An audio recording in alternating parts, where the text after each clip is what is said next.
রিজিক নিয়ে কখনো আমরা চিন্তা করব না, কারণ রিজিকের মালিক একমাত্র আল্লাহ। রিজিকের ফয়সালা জমিন থেকে হয় না, রিজিকের ফয়সালা হয় সাত আসমানের উপর থেকে, আল্লাহ তাআলা দেন। কিন্তু ভরসাটা আমাদের তার উপরই রাখতে হবে। যদি আমরা তার উপর সঠিকভাবে ভরসা রাখতে পারি, একেবারে ভরসা করার মতো ভরসা রাখতে পারি, তিনি আমাদেরকে রিজিক দিবেন। কারণ রাসূল সাল্লাল্লাহু আলাইহি ওয়াসাল্লাম একটা হাদিসে বলেছেন, যদি তোমরা আল্লাহর উপর ভরসা করার মতো ভরসা করো, তাহলে তোমাদেরকে পাখিদের মতো রিজিক দেওয়া হবে। যেভাবে তারা সকালবেলা খালি পেটে বের হয়, সন্ধ্যাবেলা ভরা পেটে ফিরে আসে।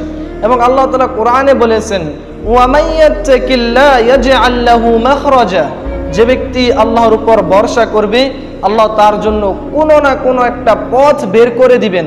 সুবহানাল্লাহ। অর্থাৎ সুখে দুঃখে যে কোনো সময়, যে কোনো পরিস্থিতিতে রিজিক যতই সংকুচিত হোক, যত অল্পই হোক না কেন, ভরসাটা রাখতে হবে আল্লাহর উপর। কারণ তিনি যারা তার উপর ভরসা করে, তিনি তাদেরকে কখনো নিরাশ করেন না।